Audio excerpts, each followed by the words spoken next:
ini satu bahan yang buat saya sendiri personal itu sangat-sangat insightful dan juga beautiful ya.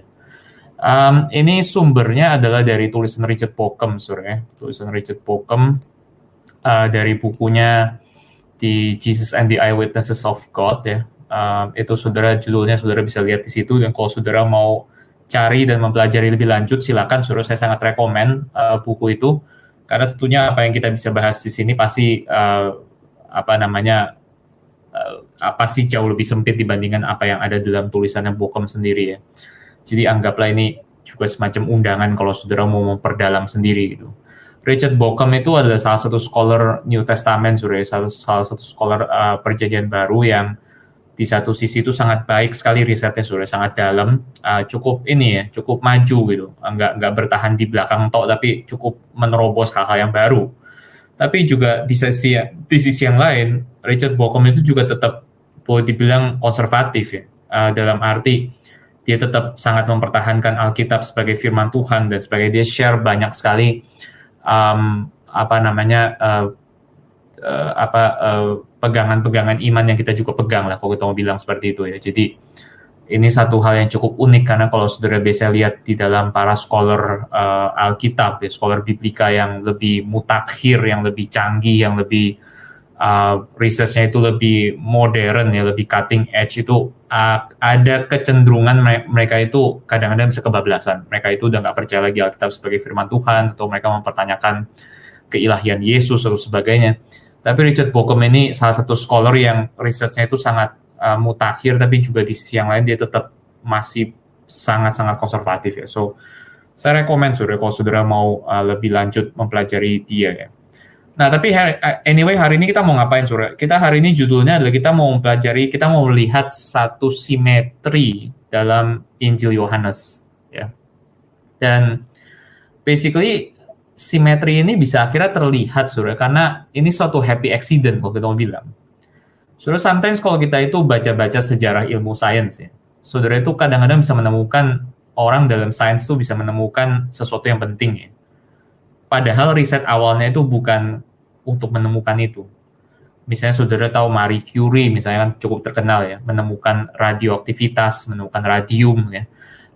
Tapi dia sebenarnya riset awalnya tuh bukan ke sana gitu. Itu satu happy accident, itu suatu hal-hal yang nggak disengaja.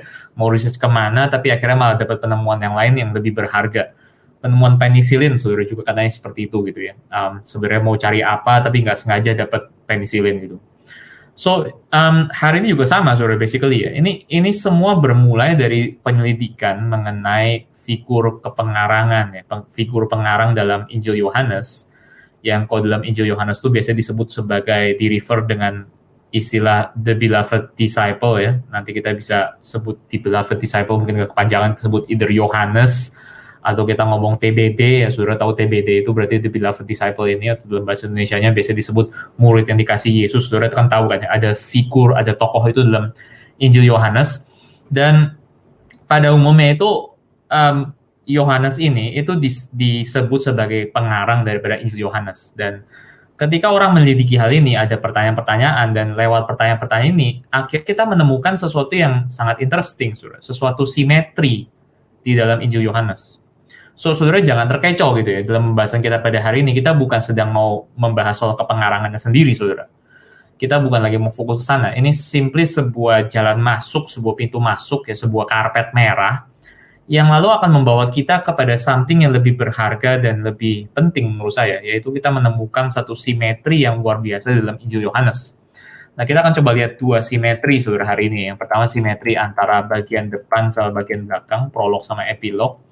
Lalu nanti kita akan melanjutkan ke simetri yang kedua, hopefully ada waktu cukup, yaitu simetri antara peran Petrus dan peran TBD ini, peran Yohanes ini dalam Injil Yohanes. Itu yang kita akan coba lihat. So, sekali lagi, saudara ya, perlu saya tekankan lagi bahwa kita ini bukan sedang mau menyelidiki mengenai siapa pengarang Injil Yohanes. Kita bukan lagi mau mempertanyakan identitas si murid yang dikasih itu tuh Yohanes yang mana dan sebagainya ya. Kita bukan sedang mau bertanya ke arah sana, saudara. Tapi lewat diskusi mengenai kepengarangan ini, itu kita actually bisa dapat satu simetri, bisa melihat satu simetri yang indah. Anyway, nanti kita akan dengan sendirinya, dengan kita melanjutkan pembahasan kita, saudara akan mengerti sendiri maksudnya kemana gitu ya.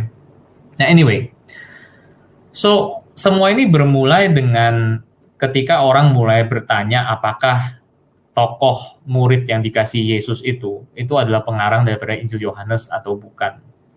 Nah, saudara, biasanya orang sih sudah langsung mengatakan ya pasti dia gitu ya. Karena apa? Karena kalau saudara baca kalimat terakhir, paling terakhir daripada Injil Yohanes, di Yohanes 21 ayat 24-25, itu memang sepertinya sih sudah jelas gitu bahwa murid di situ yang di ayat 24, yaitu murid yang dikasih Yesus itu sudah jelas banget dikatakan dialah yang memberi kesaksian tentang semuanya ini dan dialah yang telah menuliskannya. Nah, kita tahu bahwa kesaksiannya benar dan sebagainya. So, berapa lama dalam dunia scholarship Alkitab gitu ya, itu hal ini tidak dipertanyakan lagi. Si Yohanes TBD ini sudah diakui sebagai pengarang daripada Injil Yohanes gitu. Kira-kira seperti itu gitu. Tapi masalahnya saudara itu mulai muncul ketika orang mulai mempertanyakan mengenai istilah menuliskan. Karena kalau saudara tahu istilah menuliskan di situ, pakai akar kata istilah graphein dalam bahasa Yunaninya, itu bisa dimengerti either sebagai orang yang menulis beneran ya, dia sendiri yang menuliskan ya, atau bisa juga dia itu orang yang menyebabkan sesuatu untuk ditulis. Jadi bukan cuma bisa merefer kepada si penulisnya sendiri secara langsung, tapi bisa merefer kepada orang yang menyebabkan semua ini tertulis gitu. Kira-kira seperti itu gitu ya. Dan kalau misalnya saudara melihat penggunaannya dalam Alkitab sendiri, bahkan kita memang bisa mengetahui bahwa memang pengertian istilah graphein itu nggak harus orang yang menulis secara langsung. So misalnya, saudara melihat di Yohanes sendiri, di Injil Yohanes sendiri, di pasal 19 ayat 19 gitu ya. Ketika dikatakan, dan Pilatus menyuruh memasang juga tulisan di atas kayu salib itu. Bunyinya Yesus orang Nazaret, Raja orang Yahudi. Nah ini menarik saudara. Karena kalau saudara tahu dalam istilah bahasa aslinya, sebenarnya nggak ada itu kata menyuruh.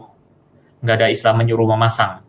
Yang ada itu kalau saudara lihat di dalam misalnya bahasa Inggrisnya di ESV gitu ya, yang lebih literal, saudara akan menemukan langsung itu simply dikatakan Pilatus itu menulis. Dan sekali lagi di situ pakai istilah graphein. Nggak ada istilah menyuruh, memasang, menulis. Tapi dalam terjemahan LAI, saudara itu bisa dipertanggungjawabkan. Kenapa bisa dipertanggungjawabkan? Sekali lagi, karena kita tahu Pilatus itu kan wali negeri ya.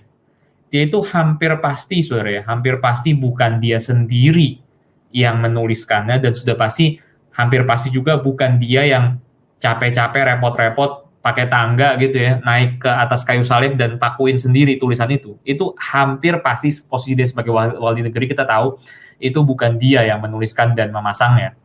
Jadi memang dalam penggunaannya, LAI itu cukup baik dalam menerjemahkan, mengatakan itu Pilatus menyuruh memasang.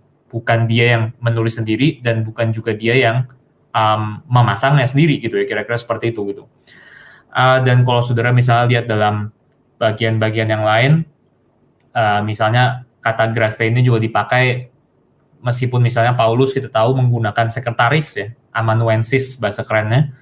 Dan kita tahu di dalam Roma 16 ayat 22, Galatia 6 ayat 11, 1 Petrus 5 ayat 12, memang jelas sekali dikatakan bahwa Petrus itu menggunakan sekretaris. Dia nggak menulis sendiri langsung tulisannya, suratnya itu, meskipun ada beberapa yang mungkin benar-benar tulisan tangannya sendiri. Misalnya waktu Paulus mengatakan, ini ku tulis dengan tulisan tanganku sendiri.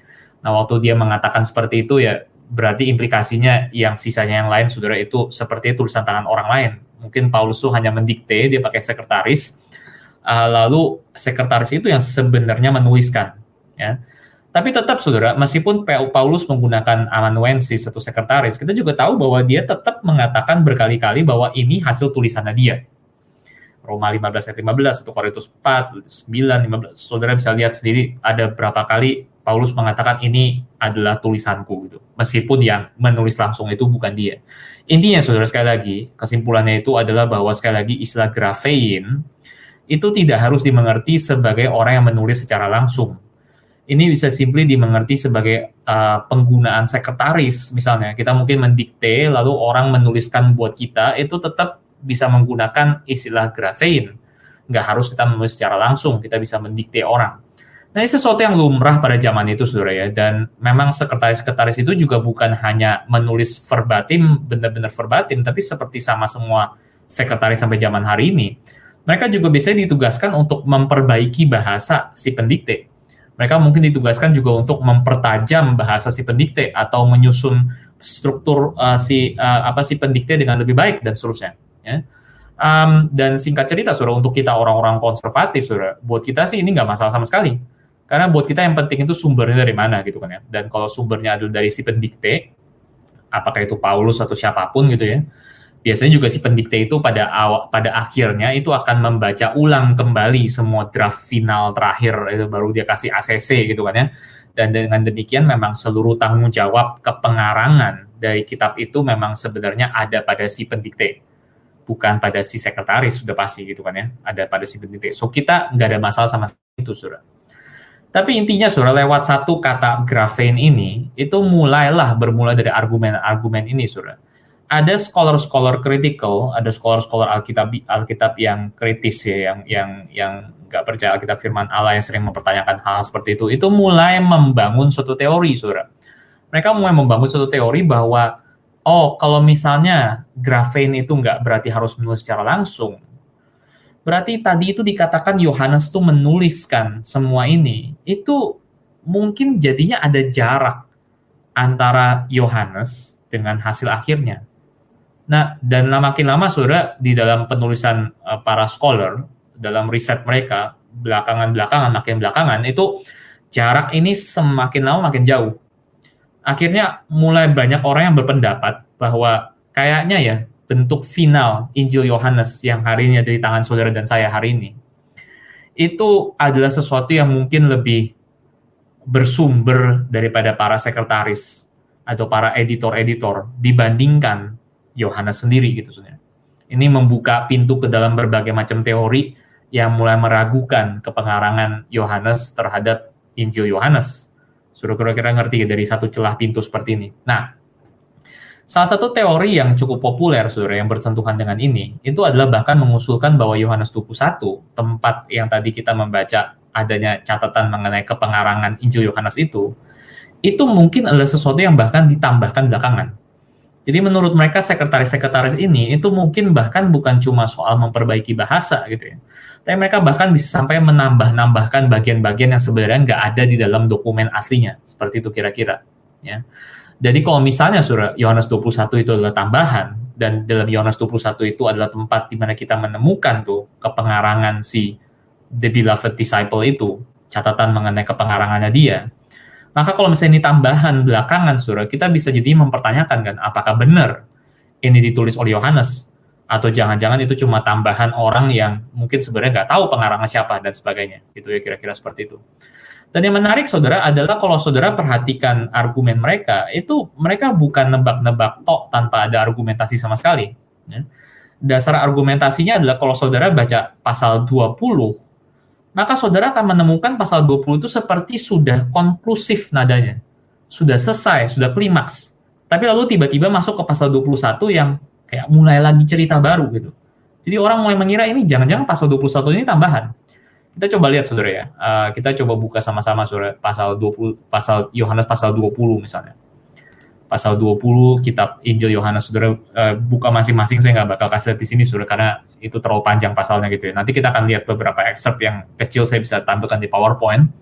Tapi untuk sekarang coba saudara buka dulu Alkitab saudara masing-masing pasal 20. Lalu saudara melihat pasal 20 itu mulai ceritanya itu mengenai kubur kosong gitu ya. Lalu belakangan itu mulai beralih kepada narasi penampakan Tuhan Yesus dan diakhiri dengan cerita mengenai pengakuan Thomas, ya kan ya. Terus saudara coba lihat terus sampai pasal 20 akhir itu di 2 ayat terakhir. Saudara coba lihat di 2 ayat terakhir di ayat 30 dan 31. Dan saudara coba baca deh. Dan saudara coba baca ayat 30 sampai 31 itu, pasal 20. Dan saudara akan lihat ya, nadanya itu ya, sangat konklusif, saudara. Ya. Saya akan bacakan untuk saudara. Memang masih banyak tanda lain yang dibuat Yesus depan mata murid-muridnya yang tidak tercatat dalam kitab ini. Tetapi semua yang tercantum di sini telah dicatat supaya kamu percaya bahwa Yesuslah Mesias, Anak Allah, dan supaya kamu oleh imanmu memperoleh hidup dalam namanya. Nah, saudara, seandainya bayangkan kok, saudara, misalnya kitabnya berakhir di sini. Nadanya sudah cukup konklusif kan, saudara? Kayak nggak perlu ditambahin gitu loh. Udah jelas banget gitu. Ini memang seperti ending. Ada cerita mengenai kubur kosong, mengenai Yesus menampakkan diri, lalu mengenai Thomas yang ragu, tapi akhirnya Thomas yang mengaku gitu ya. Lalu ditutup dengan 2 ayat terakhir ini. Oh ya, memang masih banyak tanda lain di tubuh Yesus, tapi nggak bisa dimuat. Tapi semua yang tercantum di sini telah dicatat, supaya kamu percaya bahwa Yesuslah Mesias Anak Allah, dan supaya kamu oleh imanmu memperoleh hidup dalam namanya. Nah itu kan bisa, ya udah amin ya amin gitu kan, selesai urusan gitu. Tapi lalu kalau saudara lihat, mulai lagi di pasal 21, ada sebuah cerita lagi. Kemudian Yesus menampakkan diri lagi. Saudara bisa ngerti ya, kenapa ada beberapa scholar yang berpendapat bahwa kok ini kayak tambahan gitu. Kayak seandainya pasal 20 itu seperti sudah selesai dengan kalimat yang cukup konklusif, tapi lalu tiba-tiba pasal 21 itu ada mulai lagi sesuatu. Nah, saudara bisa mengerti, bisa sedikit bersimpati. Kita, by the way, nggak setuju sama posisi ini gitu ya, tapi paling nggak saudara bisa sedikit menempatkan diri dalam kacamata mereka gitu, dan saudara bisa mengerti kenapa ada beberapa orang yang mempertanyakan apakah jangan-jangan pasal 21 itu tambahan, karena kesannya kok seperti ya nambah-nambah gitu, seperti harusnya sudah selesai.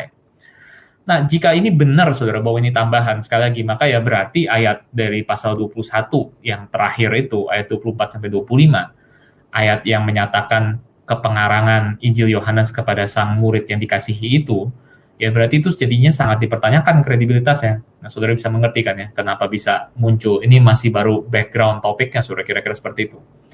Jadi saudara, sekali lagi, saudara bisa lihat ini isunya. Jadi yang jadi resist daripada Richard Bauckham adalah, apa benar Injil Yohanes ini adalah semacam fragmen-fragmen yang disatukan. Ada tulisan dari, kalau misalnya pasal 21 itu ternyata cuma tambahan, misalnya. Saudara juga mungkin bisa mempertanyakan, jangan-jangan bukan cuma pasal 21 yang tambahan, jangan-jangan ada pasal-pasal lainnya juga tambahan. Nggak bisa berhenti, saudara, nggak habis-habis gitu kan. Jadi akhirnya keutuhan daripada Injil Yohanes itu jadi dipertanyakan. Jadi sekali lagi saudara bisa lihat ya, ini bukan urusan soal siapa pengarangnya. Siapa pengarangnya itu terus terang sih nggak terlalu penting saudara, sebenarnya. Tapi kalau saudara lihat apa yang jadi pembahasan ini, yang jadi pertanyaan ini adalah, isu sentralnya itu adalah Injil Yohanes itu dokumen yang utuh atau enggak? Atau jangan-jangan nih dokumen yang adalah fragmen-fragmen entah dari mana ditambah-tambahin jadi satu gitu ya. Jadi kita juga sebenarnya nggak terlalu yakin apakah ini benar-benar kitab yang utuh atau enggak gitu. Jadi pertanyaan yang Richard Bauckham ingin coba research dan jawab adalah, apakah kita bisa memperlihatkan keutuhan ini? Apakah kita bisa memperlihatkan dari teksnya bahwa pasal 21 ini itu bukan tambahan belakangan, bahwa memang Injil Yohanes itu secara keseluruhan memang didesainnya itu untuk berakhir di pasal 21 dan bukan di pasal 20. Apakah ada tanda-tanda atau bukti-bukti dari teksnya sendiri yang bisa membuat kita melihat indikasi bahwa memang Injil Yohanes itu sebenarnya utuh, bahwa memang didesainnya itu disengaja untuk berakhir itu dengan pasal 21 yang aneh sendiri itu, dan bukan dengan pasal 20. So itu kira-kira pertanyaan dasarnya. Ya. Nah, kita akan mulai masuk, saudara. Dan basically kita akan melakukan ini dengan cara, pertama breakdown dulu bagian-bagian yang kita mau bicarakan. Pertama, sekali lagi saudara lihat pasal 20 sendiri. Pasal 20 sendiri itu, again, ada pasal ayat 1-29, yang isinya adalah bagian narasi, yang isinya itu mengenai sekali lagi kubur kosong, lalu penampakan Yesus, dan juga terakhir dengan pengakuan Thomas. Lalu kita sekali lagi menemukan di pasal 20 ayat 30-31 itu ada epilog, kayak semacam kalimat yang bersifat kayak epilog gitu ya, kalimat akhir gitu. Dan itu kita bisa namakan sebagai epilog yang pertama. Ini yang para ahli Alkitab itu beberapa yang mengatakan kayaknya endingnya pas ya kalau di sini, karena gaya bahasanya juga lain. Kalau yang ayat-ayat sebelumnya itu cerita, narasi, tapi di ayat 30-31 ini tiba-tiba gaya kalimatnya berubah. Jadi gaya kalimat yang langsung mengadres pembacanya, misalnya seperti itu kan ya. Memang semua ini tercantum untuk kamu dan sebagainya. Jadi memang gaya bahasanya itu lain sekali. Sekali lagi ini ayatnya, saudara bisa lihat sekali lagi memang nuansanya itu nuansa yang sangat-sangat konklusif. Ini kita namakan sebagai epilog yang pertama, pasal 20 ayat 30-31. Lalu habis itu ada pasal 21 ayat 1-23, yaitu sekali lagi ini bagian narasi lagi. Dan bagian narasi ini bicara mengenai cerita Yesus menampakkan dirinya di Galilea. Dan ini adalah cerita yang sangat terkenal di mana Yesus lalu menyuruh mereka, para muridnya itu di nelayan itu menjala dan lalu dapat ikan banyak. Lalu akhirnya waktu mereka datang ke darat, mereka menemukan Yesus sudah pasang arang dan sudah membakar ikan juga. Lalu di dalam bagian inilah ada bagian yang terkenal, yaitu ketika Tuhan Yesus bertanya 3 kali kepada Petrus, apakah engkau mengasihi aku? Ini adalah cerita dalam pasal 21 ayat 1 sampai 23. Dan lalu di bagian akhir daripada pasal ini juga ada bagian lain lagi yang bersifat seperti epilog kalimatnya. Itu saudara melihat ini adalah kalimat-kalimat terakhir daripada Injil Yohanes yang tadi kita udah baca. Itu sekali lagi kalimat yang epilog juga bersifat epilog, dan kita akan namakan ini epilog yang kedua sekarang. Dan ini sekarang adalah saudara bisa lihat isinya itu adalah isi mengenai kepengarangan itu ya. Dialah murid ini yang telah memberi kesaksian tentang semuanya ini dan yang telah menuliskannya dan seterusnya. Ini kalimat seperti konklusi yang kedua. Jadi saudara bisa lihat ada semacam kayak 2 konklusi gitu dalam kitab Injil Yohanes. Nah, Bokem bertanya, apakah kita bisa menunjukkan bahwa sebenarnya memang yang jadi masuk akal itu justru adalah bahwa epilog kedua itu sudah adalah desain awal dari seluruh kitabnya. Itu disengaja. Memang ada 2 epilog seperti ini. Dan bahwa memang jadinya, kalau misalnya kita bisa menunjukkan seperti itu, bahwa ada kesengajaan untuk mengakhiri Injil ini di pasal 21, ya berarti kita sekali lagi bisa mengatakan, ya kitab ini sepertinya sih utuh, memang bukan fragmen-fragmen yang dicampur aduk, tetapi memang dari awal didesain untuk berakhir di pasal 21, ya, bukan ada tambahan sana-sini seperti itu. Gitu. Nah, kita coba akan lihat bagaimana argumen-argumennya, saudara. Saudara, argumen yang pertama itu adalah untuk menyatakan seperti ini. Sepertinya sudah lihat tadi gitu ya, ada epilog 1, lalu ada narasi, ada epilog yang kedua gitu kan ya. Dan kalau misalnya seperti demikian, saudara, orang sekali lagi mempertanyakan jangan-jangan epilog 1 itu yang ending aslinya. Lalu narasi yang berikutnya itu dan epilog yang kedua itu cuma tambahan. Nah, ini anggapan orang pada umumnya. Bokem mengatakan mungkin kita bisa lihatnya lain. Mungkin kita bisa lihatnya justru adalah kok bagian terakhir ini itu dilihat secara kesatuan, ada 2 epilog yang mencapit bagian satu narasi yang adalah narasi penutup. Jadi saudara bisa lihat kira-kira strukturalnya seperti ini, saudara. Ini sekali lagi narasi pengakuan Thomas tadi, di pasal 21-29. Lalu ada bingkai pertama gitu ya, epilog yang pertama, lalu ada narasi, lalu ada epilog yang kedua. Nah kalau saudara lihat seperti ini, saudara lihat jadinya kan justru ini kayaknya ada kesengajaan. Sepertinya tuh epilognya itu bukan cuma di epilog yang pertama, tapi memang epilog 1, lalu narasi Tuhan Yesus di Galilea, lalu epilog yang kedua, itu semua membentuk satu kesatuan, itu satu bagian penutup terakhir. Dan ini disengaja, memang bingkainya seperti itu, ada kalimat penutup, cerita penutup, kalimat penutup lagi. Nah kalau saudara melihat ada seperti ini kan ABA gitu ya, ada bentuk seperti sandwich, sekali lagi saudara ya, roti, daging, roti gitu. Ini seperti ada kesengajaan. Jadi Bokem mengusulkan mungkin kalau kita lihatnya kayak gini, lihatnya lain seperti ini, kita justru malah melihat mungkin justru malah ini disengaja. Ini bukan tambahan mungkin, ini malah disengaja.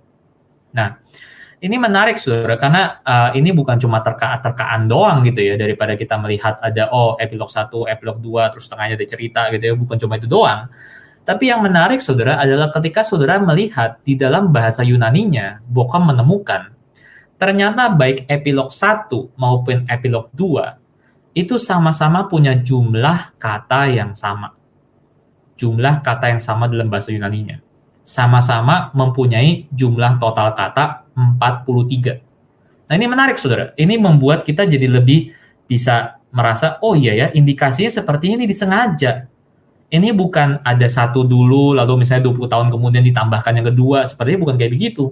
Tapi mungkin emang dari awal dibikinnya memang bingkai seperti ini. Kenapa bisa tahu ini bingkai? Karena antara epilog 1 dan epilog 2, itu jumlah katanya dalam bahasa Yunani sama-sama 43 kata. So ini satu hal yang menarik gitu ya. Ini argumen yang pertama, saudara. Sekali lagi, saudara, bisa lihat karena ada simetri gitu ya. Tapi simetrinya bukan cuma ini, kita akan lihat terus.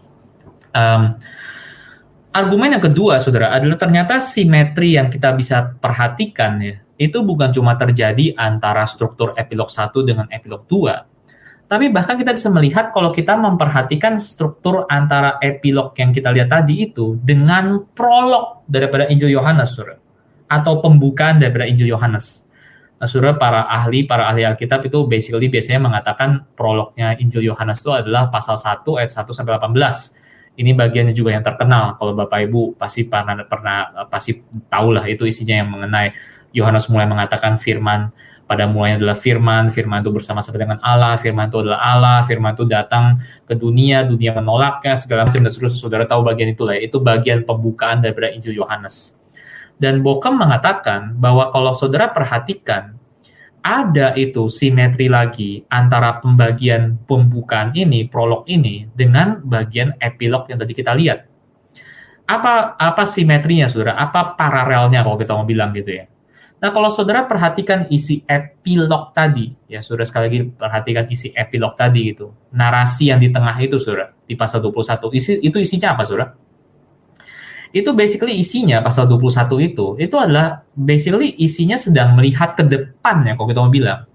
Itu bicara sebenarnya mengenai panggilan para murid di masa depan sebagai gereja Tuhan. Satu hal yang pertama saudara adalah kalau saudara sekali lagi saudara bisa buka Alkitab saudara masing-masing dan saudara bisa sekali lagi lihat-lihat gitu ya, apakah setuju atau enggak dengan apa yang Bokem katakan gitu. Tapi kalau saudara perhatikan dalam pasal 21 sekali lagi dimulai dengan cerita di mana Simon Petrus itu mereka mulai mau menjala ikan gitu. Lalu mereka mulai menjala ikan, lalu habis itu mereka tidak menemukan ikan. Lalu habis itu Yesus berdiri di pantai ya.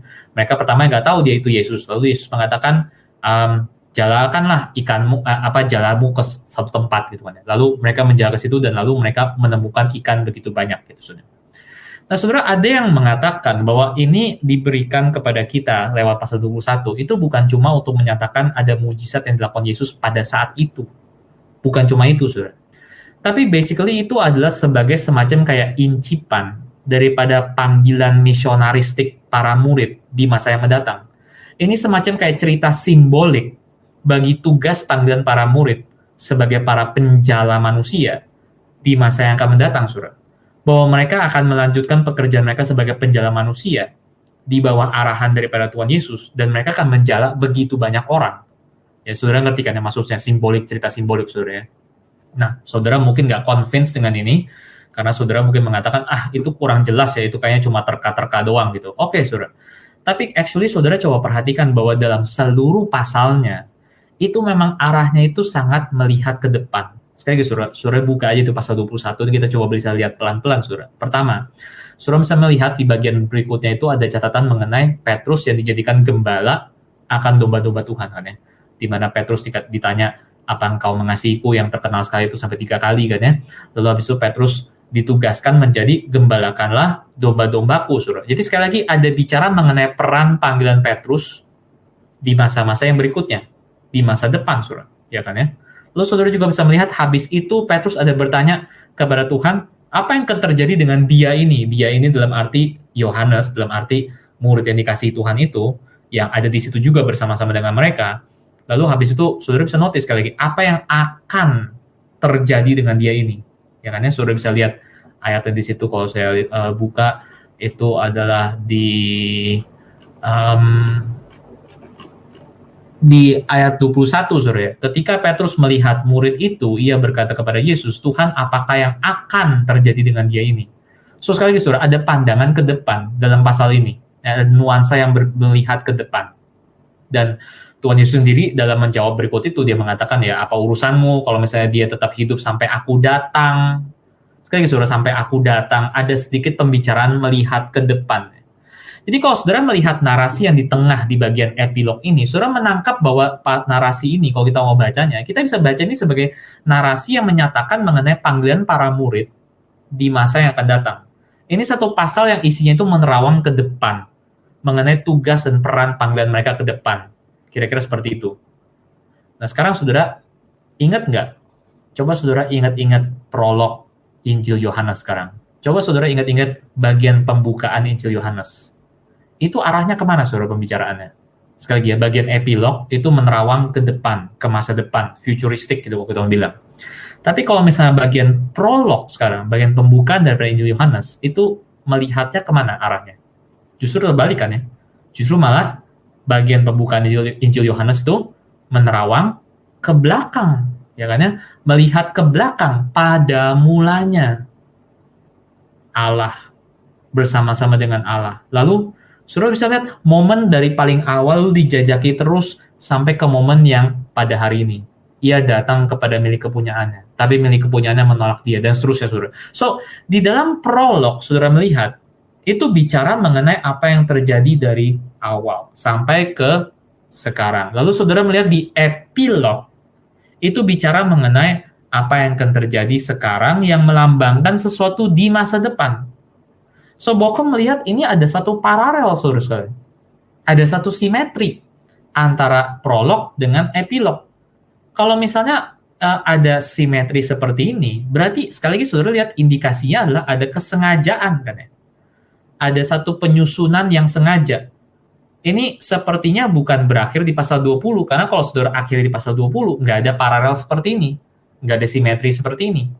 Tapi karena justru saudara bandingkan antara pasal 1 dengan pasal 21, saudara, yang dipertanyakan statusnya itu sekali lagi, saudara malah menemukan adanya satu simetri, ada paralel, satu menerawang ke belakang, satu menerawang ke depan. So, ada argumen yang kedua seperti ini ya. Nah, argumen yang ketiga, saudara, adalah ternyata korespondensi antara prolog dengan epilog ini, antara bagian pembukaan dengan bagian penutup, itu bukan cuma urusan tematik doang. Bukan cuma urusan dalam arti yang satu melihat ke belakang, yang satu melihat ke depan. Bukan cuma itu doang. Tapi seperti tadi kita melihat di dalam bagian argumen yang pertama, saudara, itu juga ada aspek simetri dalam hal numerik, ya, dalam hal angka.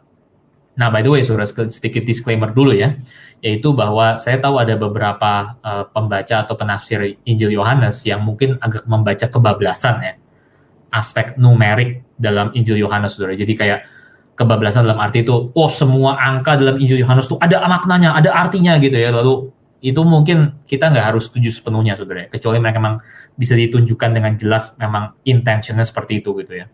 Jadi seperti ya salah satu contoh kasus yang mungkin cukup sering dibahas di dalam pasal 21 ini, ketika dikatakan ditangkap sekian banyak ikan, itu ada angkanya persis, dan lalu orang-orang mulai membaca itu ikan, angkanya itu artinya apa, segala macam. Itu nggak tahu, saudara, itu kita mungkin bisa setuju nggak setuju ya. Kalau saya sih cenderung nggak terlalu akan membaca terlalu berat ke sana, saudara.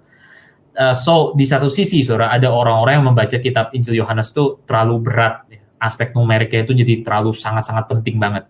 Tapi di sisi yang lain, saya rasa kita juga nggak usah sampai jatuh ke dalam ekstrim yang satunya lagi. Ekstrim yang satunya lagi itu adalah dalam arti berarti nggak ada apapun makna di balik urusan angka di dalam Injil Yohanes. Nah, itu juga satu ekstrim yang kita mungkin juga harus pegang, saudara. Seperti banyak hal dalam dunia ini, biasanya posisi yang moderat itu mungkin posisi yang lebih dekat dengan kebenaran. Nah, saudara, yang menarik adalah kalau saudara hitung sekarang prolog dan epilog ini. Tadi saudara ingat kita hitung epilog 1 dengan epilog 2 ya, dan ternyata jumlah katanya sama, 43 sama 43. Tapi sekarang kalau kita hitung antara prolog dengan epilog, itu Bochum menemukan mereka menghasilkan angka yang sama, 496. Nah, angka apa itu maksudnya? Prolog bagian pembukaan ayat pasal 1 ayat 1 sampai 18 itu seluruhnya berjumlah 496 suku kata dalam bahasa Yunani. 496 suku kata dalam bahasa Yunani. Itu pembukaan. Sementara bagian epilog yang tadi kita lihat itu, yaitu epilog 1, narasi, epilog 2 gitu ya, yang cukup panjang itu berjumlah 496 kata bahasa Yunani. So, di prolog itu ada 496 suku kata Yunani, sedangkan dalam epilog kita menemukan 496 kata Yunani. Nah, ini nggak benar-benar apple to apple. Ya. Kalau tadi epilog 1 sama epilog 2 kita menemukan benar-benar apple to apple kan ya. 143 kata, 143 kata juga. Tapi kalau yang sekarang prolog sama epilog itu 143 suku kata, yang satu lagi itu yang satu itu 496 suku kata, yang kedua itu 496 kata ya gitu ya. Jadi ini nggak benar-benar apple to apple, saudara. Tapi menarik, saudara, yaitu kalau saudara, kalau Bochum mengatakan ini sebenarnya pembedaan ini kita bisa cukup menjelaskan. Kenapa? Karena kalau saudara lihat di dalam prolog itu bentuk gaya bahasanya itu sangat-sangat puitis. Nah, dalam gaya bahasa puisi, saudara, yang penting itu adalah suku kata kan ya. Pemenggalan suku kata itu sangat penting dalam sebuah puisi. Sedangkan kalau saudara lihat di dalam epilog, itu bentuknya itu narasi. Dan kalau narasi itu saudara tahu tentunya yang lebih penting itu adalah katanya dibandingkan suku katanya, pemenggalan antara kata dan sebagainya. Maka kalau saudara membandingkan dengan seperti ini, prolog bentuk puisi 496 suku kata, epilog bentuk narasi dengan 496 kata. Nah, ini sedikit menjelaskan kenapa nggak apple to apple banget gitu. Dan tetap di sisi yang satu lagi memperlihatkan kepada kita seperti ada simetri antara prolog dengan epilog ini. Mereka bukan cuma simetri dan paralel terhadap urusan satu menerawang ke depan, satu menerawang ke belakang, tapi mereka bahkan juga paralel dalam arti mereka itu satu 496 suku kata, satu 496 kata, satu puisi, satu itu narasi. Makanya satu suku kata, satu lebih memfokuskan kepada kata-kata. So, seperti yang saya tadi bilang, Surya, sekali lagi belajar isu ini, itu interesting bukan karena kita lagi mau menyelidiki benar-benar siapa yang menuliskan Injil Yohanes, itu sekali lagi cuma satu pintu masuk, Saudara. Untuk kita lebih mengenal seluk-beluk kitab ini gitu ya. Khususnya kita jadi lebih bisa menghargai keutuhan daripada Injil Yohanes. Kita jadi bisa menyadari sekarang bukan cuma, kita jadi lebih mengenal tuh bukan cuma isinya doang, Saudara, daripada Injil Yohanes. Tapi juga kita mulai mengenal struktur daripada Injil Yohanes. Saudara bisa seperti dapat sense, Saudara, ya, bahwa apa yang penting dalam Injil Yohanes itu bukan cuma soal isinya saja, tapi juga strukturnya, dalam arti bagaimana Injil Yohanes itu disusun, kerapiannya, Saudara, penyusunannya itu sama sekali nggak serampangan. Dan karena kita melihat ada susunan yang rapi seperti ini, malah jadinya kita bisa mengatakan sepertinya Injil Yohanes ini itu satu dokumen yang utuh. Ini sepertinya indikasinya gitu ya, bukan main tambah-tambahan doang. Tapi memang dari awal itu didesain untuk bermula seperti demikian dan juga berakhir seperti demikian. Dan kalau saudara lihat, makanya jadi kita bisa mengatakan ini sepertinya data daripada teksnya yang menyatakan Injil Yohanes pasal 21 tadi itu bukan tambahan. Tapi memang dari awal sudah didesain untuk berakhir di pasal 21. Karena ada simetrinya, ada kesamaan tematiknya, ada paralel angka-angkanya, dan seterusnya gitu ya. By the way, saudara, dalam bagian ini kita sekali lagi bisa refleksi gitu ya. Bahwa hari ini sekali lagi ya, kalau kita mau refleksi sedikit tuh untuk budaya kita pada hari ini sebagai orang Kristen, saudara. Hari ini orang Kristen itu merayakan apa, saudara? Seringkali. Yang seringkali dirayakan sebagai orang Kristen itu adalah kespontanitasan, spontanitas, saudara. Ya. Jadi orang Kristen itu kayaknya keren kalau bisa langsung bersaksi gitu ya. Kalau orang Kristen itu keren kalau bisa langsung menyanyi gitu ya. Atau orang Kristen itu keren kalau misalnya dia bisa langsung khotbah tanpa persiapan dan seterusnya gitu ya. Saudara ngerti lah maksudnya. Kira-kira kadang-kadang kita seringkali ada merayakan aspek spontanitas di dalam kekristenan, saudara. Tapi saudara lihat sekali lagi Alkitab dengan jelas sekali memperlihatkan kepada kita ya. Alkitab itu firman Tuhan, by the way, kalau saudara again share kepercayaan saya mengenai hal ini. Alkitab itu firman Tuhan. Maka otoritas Alkitab itu bukan hanya pada isinya tok ya, saudara. Tapi juga pada strukturnya, pada cara disusunnya, cara di mana melaluinya isinya itu datang sampai kepada kita. Itu pun juga datang dari Tuhan kan ya. Itu pun juga disengaja dari Tuhan, saudara. Dan itu berarti kalau saudara melihat ada simetri seperti ini, penyusunan yang rapi seperti ini, saudara bisa melihat bahwa bagi penulis Alkitab dan berarti bagi Roh Kudus yang ada di belakang mereka, saudara, susunan itu penting. Pemilihan bentuk itu penting, saudara. Yang kayak ginian sudah pasti bukan suatu hal yang spontan langsung keluar. Yang kayak beginian itu sesuatu yang dihitung pelan-pelan, disusun pelan-pelan sampai jadi, saudara. Ya kan ya? Dan ini sekali lagi bukan cuma satu hal yang saudara kita temukan di Injil Yohanes ya. Dulu kan kita di awal tahun ya kalau nggak salah ya, udah berasa jauh banget sekarang. Awal tahun tuh kita pernah bahas tema simetri in the Bible juga, saudara. Kita waktu itu bahas kitab Hakim-Hakim. Saudara melihat di dalam Alkitab itu memang ada kesengajaan seperti itu seringkali. Ada bikin simetri satu dengan yang lain, ada bikin bentuk kiastik dan seterusnya. Atau misalnya kalau saudara mengikuti kebaktian kita di Kelapa Gading, saudara, waktu di kebaktian, salah satu kebaktian yang selalu itu waktu saya berkhotbah mengenai Esther, saya pernah bahas soal bagaimana kitab Esther juga ada simetrinya, bagaimana pasal-pasal dan ayat-ayatnya itu disusun sampai membuat satu struktur yang jelas sekali, simetris, bagian depan sama bagian belakang dan seterusnya. Ini bukan cuma satu hal yang terjadi dalam satu kitab, saudara. Ini terjadi di banyak sekali kitab.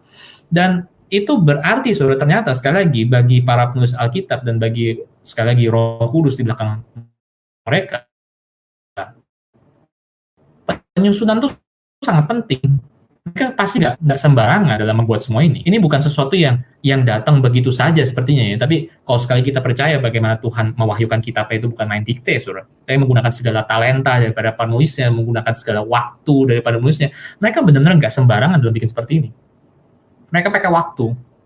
Mereka pakai otak mereka, saudara. Mereka pelan-pelan menuliskannya. Mereka nggak main cepat instan jadi. So, saya again bukan mengatakan bahwa dalam kekristenan kita nggak ada ruang buat spontanitas, saudara ya. Jangan ambil ekstrem ke satu arah yang lain lagi ya. Bukan itu maksud saya, of course. Tapi saya rasa ini satu pembelajaran seperti ini itu penting karena ini bisa mengimbangi kecenderungan kita yang seringkali ekstrim. Karena kalau kita mau jujur ya, kecenderungan kita pada hari ini kan sekali lagi seringkali itu ekstrim ke arah spontan. Kita itu lebih merayakan apa yang spontan dibandingkan apa yang ditulis pelan-pelan gitu kan ya. Dan spontan itu hubungannya dekat dengan instan gitu kan ya juga kan ya, sama-sama stan gitu.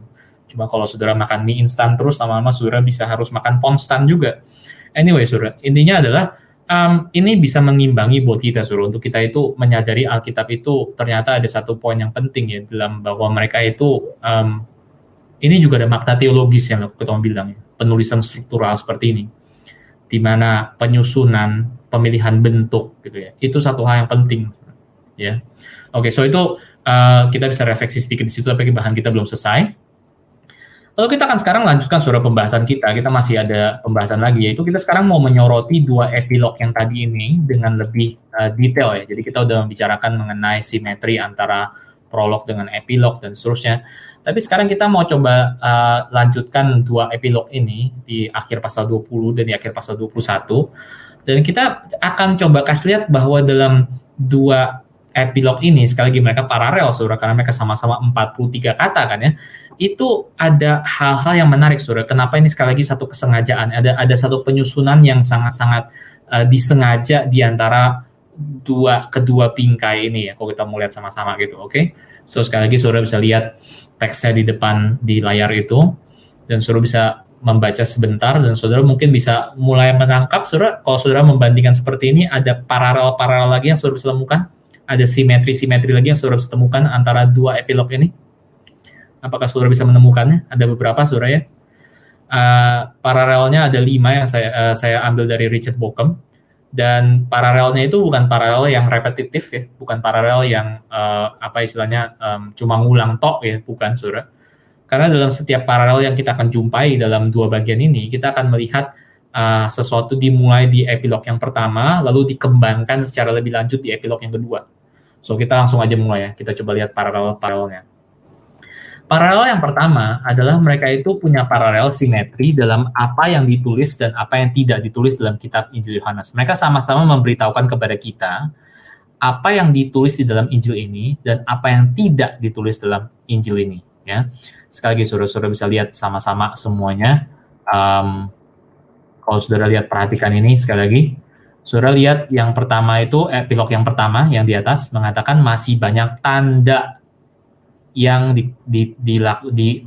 diberikan, dibuat oleh Tuhan Yesus.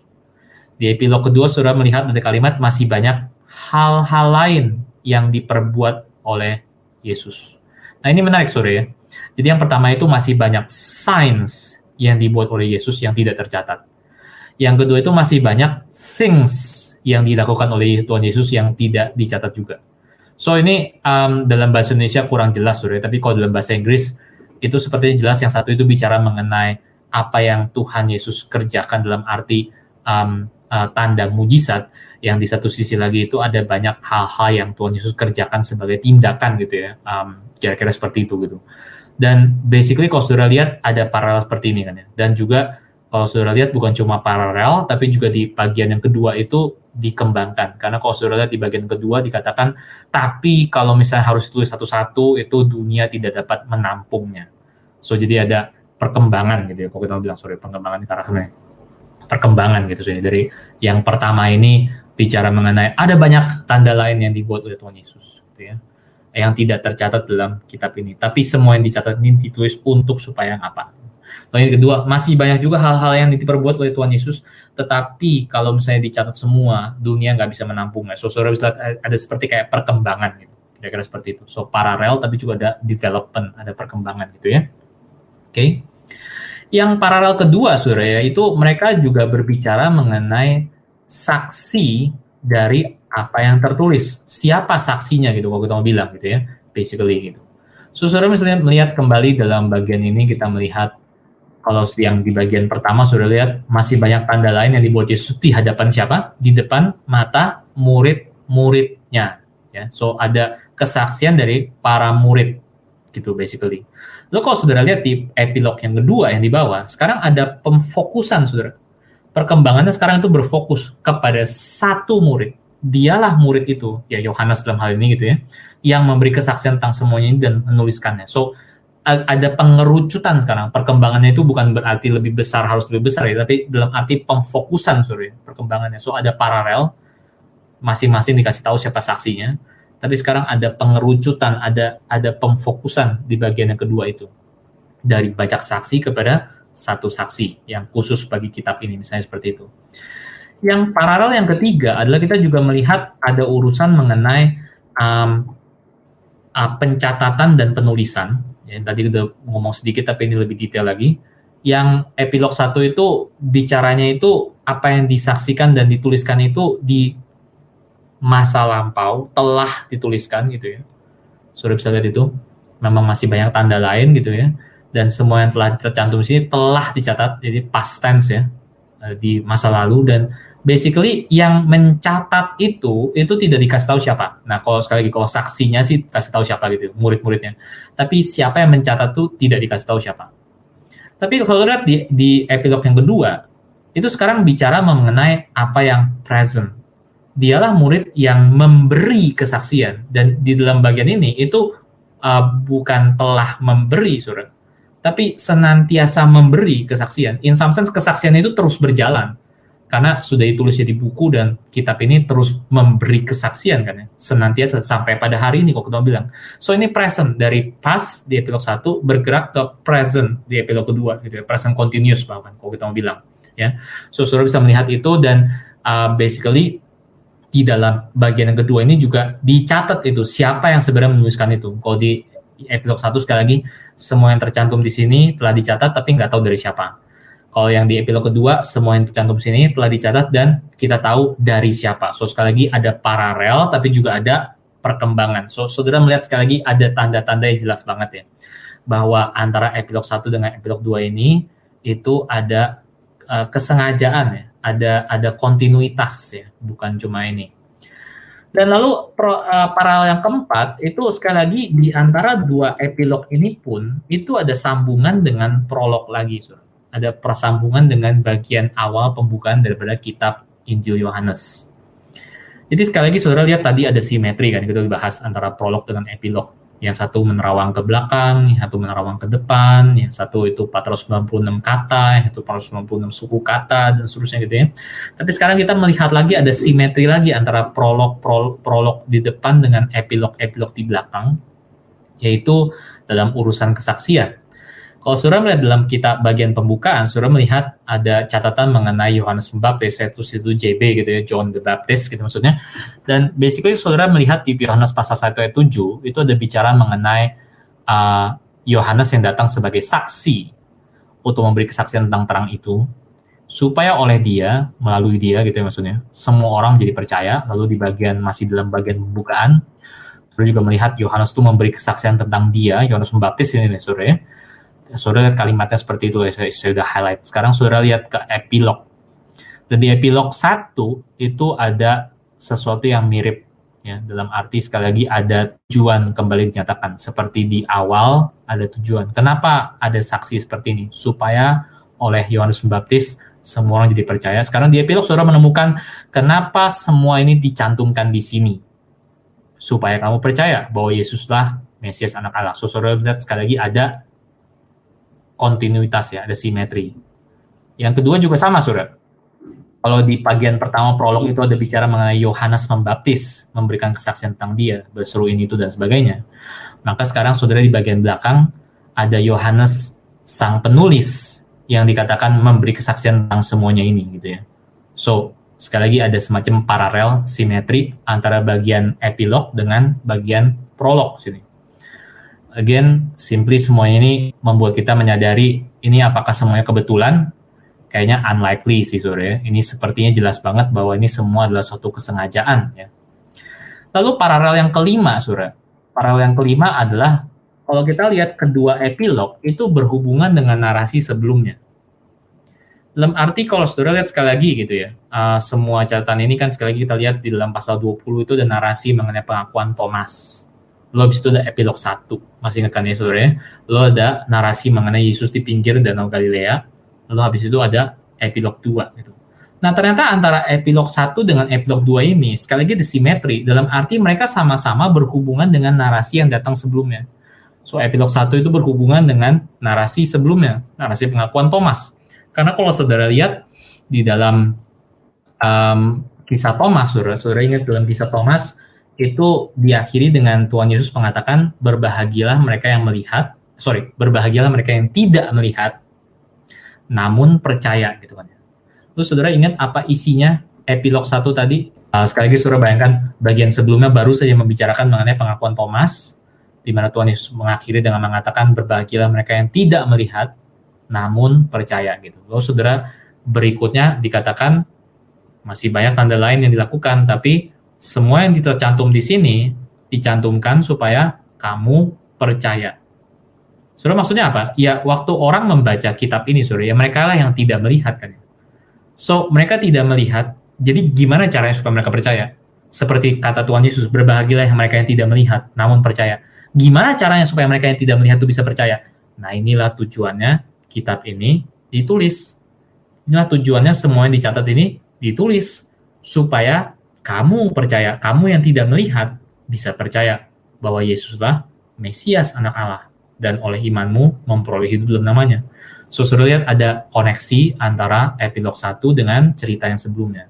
Dan juga sama saudara, epilog 2 juga ada kesinambungan dengan cerita yang sebelumnya. Ini membentuk satu simetri, satu paralel lagi antara epilog 1 dengan epilog 2 kan ya. Maju lagi ke bagian tadi. Itu kalau saudara lihat di dalam epilog kedua, apa yang mendahului kisah daripada epilog kedua ini? Yaitu kisah sekali lagi Yesus dan Petrus kan ya. Percakapan Yesus dengan Petrus. Dan dalam hal kisah ini kita melihat ada perbandingan antara peran Petrus dengan peran si TBD atau si Yohanes, the beloved disciple tadi itu ya, murid yang dikasih itu. Itu kalau saudara melihat dalam penjalaan ikan yang banyak sekali lagi, saudara melihat murid yang dikasih Tuhan Yesus itu berperan sebagai saksi bagi Tuhan, mengatakan itu Tuhan. Sekali lagi saudara, ini kisah di mana kita sekali lagi tadi udah bilang, ini kisah yang mengisahkan bukan cuma ada mujizat tok, tapi ini mungkin bisa dibaca sebagai satu simbol, cerita simbol bagi pelayanan dan panggilan dan peran para murid di masa yang akan datang. So sekali lagi saudara lihat di dalam cerita ini itu ada dua peran. Yang peran pertama adalah peran murid yang dikasih Tuhan Yesus, peran Yohanes, di mana dia itu menjadi saksi. Dialah yang berseru, itu Tuhan. Dia mempersaksikan Yesus kepada orang-orang lain gitu ya. Tapi lalu Petrus itu mengambil peran yang lain, peran yang aktif saudara ya. Peran di mana dia lalu turun ke turun ke laut, dia menghampiri Tuhan Yesus, dia menghela jala itu ke darat gitu ya, penuh ikan besar segala macam dan sebagainya gitu ya, kira-kira seperti itu. Kalau saudara bisa baca ini sekali lagi sebagai cerita di mana ada cerita simbol terhadap panggilan mereka di masa depan, maka ini cukup menarik saudara, karena basically bagian ini sedang menceritakan mengenai peran Yohanes ke depannya itu sebagai saksi. Dia mengarahkan orang kepada Tuhan, dia mengatakan itu Tuhan tuh yang kayak gitu ya. Sementara Petrus itu mengambil peran yang aktif sebagai seorang gembala. Dia yang menghela jala-jalanya. Dia yang menarik orang-orang yang percaya itu kepada Tuhan. Dan dalam percakapan Petrus dengan Tuhan Yesus ini terkonfirmasi karena apa sekali? Karena saudara sekali lagi melihat Petrus itu mendapatkan peran gembala. Waktu dalam percakapan dengan Tuhan Yesus mengatakan gembalakanlah domba-dombaku. Ya. So Petrus itu mendapatkan peran shepherd itu saudara. Dia yang menarik menghalau jala-jala itu ke darat. Dia yang membawa orang-orang itu ke darat. dia yang membawa manusia-manusia itu ke darat, kalau kita bilang seperti itu ya. Kalau sekali lagi saudara baca ini sebagai kisah simbolis. Sementara Yohanes atau sang TBD itu, murid yang dikasih Tuhan Yesus itu, dia berperan sebagai saksi, dia yang mengarahkan pandangan orang, itulah Tuhan, Tuhan tuh yang kayak gitu, dan sebagainya. So, ini menarik saudara, karena kalau misalnya demikian, saudara juga melihat pencakapan yang berikutnya, itu Petrus mulai bertanya, perannya si murid yang dikasih Tuhan Yesus ini apa? Gitu kan ya. Ketika Petrus melihat murid itu, dia berkata, apa yang akan terjadi dengan ini? Kalau sekarang aku jadi gembala dan aku akan mati martir, lalu Tuhan Yesus mengatakan kematian macam apa yang Petrus akan hadapi dan seterusnya gitu ya. Lalu Petrus mulai bertanya, ya kalau dia ini gimana sekarang? Dan Tuhan Yesus di situ mengatakan agak ambigu ya. Dia cuma mengatakan, ya kalau aku menghendaki supaya dia hidup sampai aku datang itu bukan urusanmu, tapi kamu ikutlah aku gitu ya. Lalu dikatakan bukan bahwa dia nggak bakal mati, tapi simply kalau misalnya dia menghendaki tetap hidup sampai datang, itu bukan urusanmu. So, perannya apa sebenarnya? Perannya nggak ketahuan. Dan di ayat 24 lah itu mulai dijawab. Karena sekali lagi di ayat 24, mulai keluar itu. Sekali lagi, sore, di ayat 21 sampai 23, peran si TBD ini, si Yohanes ini, nggak terlalu ketahuan. Tapi lalu dilanjutkan di pasal 24 dan 25. Nah, ini perannya. Perannya dia itu sebagai saksi sekali lagi. Dialah murid yang memberi kesaksian tentang semuanya ini. Dan yang telah menuliskannya. Dan kita tahu bahwa kesaksiannya yang benar. Dialah saksi, dia tugas berperan sebagai saksi, sementara Petrus itu berperan sebagai gembala. So, saudara bisa lihat, baik dalam epilog 1 tadi, ada hubungannya dengan kisah yang sebelumnya. Dan dalam epilog yang kedua ini juga ada hubungannya dengan kisah yang sebelumnya. Sama-sama ada simetri sekali gitu. Sama-sama ada paralel.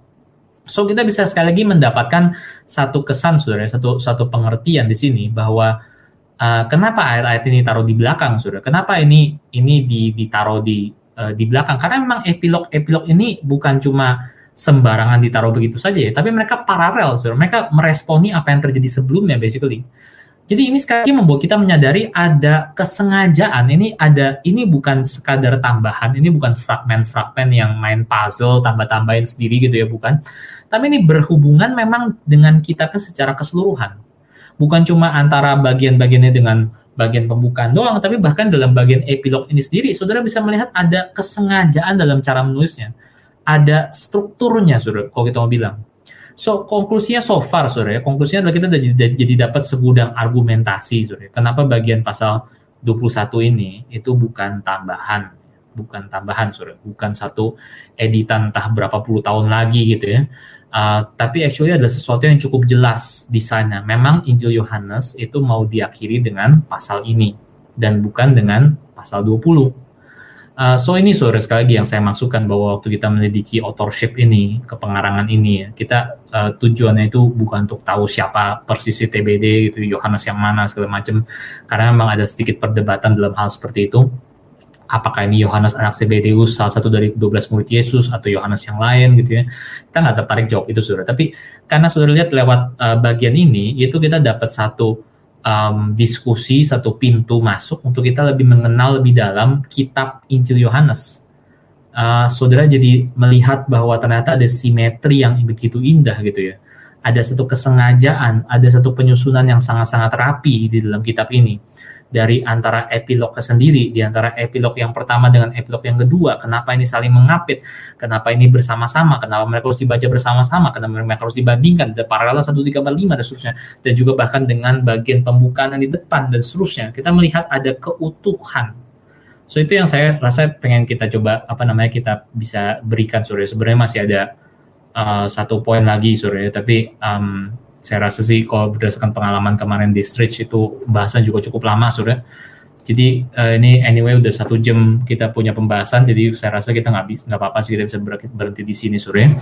Dan kita bisa buka tanya jawab. Tapi sekali lagi saya pengen saudara lihat bahwa sebenarnya ada pentingnya, saudara, untuk kita mempelajari struktur daripada Alkitab ya, bukan cuma mempelajari mengenai isinya saja ya. Tapi waktu kita mendalami Alkitab ya, itu kita perlu belajar struktur-struktur sastrawi seperti ini juga. Karena jadinya saudara bisa melihat sekarang gitu ya, ketika kita refleksi sekali lagi gitu, setelah kita membahas semua ini. Kita bukan cuma mendapatkan teks-teks yang penting, kita bukan cuma mendapatkan isi-isi yang penting, tapi lewat kita melihat ada aspek struktural seperti ini, Saudara jadi dapat sense bahwa ini memang penting. Saudara ngerti kan bedanya kan ya? Kadang-kadang waktu kita baca Injil Yohanes atau kitab-kitab yang lain, Saudara, kadang-kadang kita berasa ini harusnya penting kan ya. Dari mana saya tahu ini penting, atau kita gali-gali segala macam gitu. Tapi satu sense di mana yang membuat saudara jadi kepengen lebih menggali, kepengen lebih mempelajari lagi lebih dalam, bukan cuma kepengen melihat pentingnya di mana, saudara, tapi saudara jadi merasakan pentingnya, bahwa ini penting, ini sesuatu yang nggak sembarangan, ini sesuatu yang benar-benar disusun dengan begitu rapi. Nah, itu dapat dari mana, saudara? Itu dapat dari saudara mempelajari strukturnya. So, saya harap sekali lagi ini satu hal yang boleh menjadi berkat buat kita masing-masing, saudara, yaitu bahwa kita itu waktu melihat struktur-struktur seperti ini, kita jadi di-encourage untuk lebih menyelidiki sendiri juga. Kita jadi di-encourage untuk lebih menghargai firman Tuhan. Kita jadi di-encourage untuk membaca sendiri juga, saudara. Ibaratnya sama seperti banyak orang membahas musik, saudara ya. Kalau saudara membahas musik, itu kadang-kadang bagian yang paling seru, itu bukan cuma ketika kita bahas teks yang ngomong apa, atau teologi apa yang terkandung dalam teksnya gitu kan ya. Tapi ketika diperlihatkan bagaimana musiknya itu disusun, bagaimana musiknya itu digubah, oh ternyata di sini ada bagian yang naik, tapi simetri dengan bagian yang turun, dan seterusnya, itu membuat kita jadi lebih merasa, wah ini benar-benar penting, ini karya yang berharga buat saya. Ini sesuatu yang precious, ini sesuatu yang adalah pemberian yang baik. Dan itu kadang-kadang juga penting, saudara. Kadang-kadang ini satu hal, aspek yang kita seringkali agak cuek ya, atau kita mungkin juga kurang peka dalam kita mempelajari Alkitab. Tapi saya harap hari ini bisa menjadi satu poin di mana kita lebih belajar mengenai aspek itu, kita lebih dibukakan mengenai aspek itu, and therefore kita jadi lebih digugahkan untuk bisa mempelajari lebih lanjut mengenai firman Tuhan. So, itu bahan dari saya pada malam ini. Mari kita bersama-sama tundukkan kepala. Bapa di surga, kami bersyukur untuk satu bahan yang Tuhan boleh pimpin, satu perenungan yang mungkin tidak biasa kami terima, satu perenungan yang bukan melulu hanya bicara mengenai apa artinya ini buat kami, atau praktikanya apa buat kami sehari-hari Tuhan, tapi kami boleh melihat bagaimana firman Tuhan itu disusun, bagaimana firman Tuhan itu ditulis, bagaimana firman Tuhan itu digubah, bagaimana ternyata firman Tuhan itu bukan cuma suatu kata-kata saja, tapi suatu lukisan, suatu karya seni, suatu masterpiece bahkan Tuhan. Karena kami melihat bagaimana Roh Kudus Tuhan itu benar-benar menginspirasikan segala keteraturan yang kami lihat di dalam kitab ini. Kami minta Tuhan yang menolong kami supaya kami boleh belajar banyak, dan kami boleh tergugah, dan kami boleh lebih ingin lagi menikmati keindahan firman Tuhan. Kiranya Tuhan yang boleh pimpin sesi tanya jawab. Jika ada yang bertanya, dan kiranya Tuhan yang boleh menolong supaya kami boleh bertanya dengan jujur, dan kami juga boleh menjawab pertanyaan-pertanyaan dengan bijaksana daripada Tuhan saja. Terima kasih Tuhan, dalam nama Tuhan Yesus kami berdoa dan bersyukur. Amin.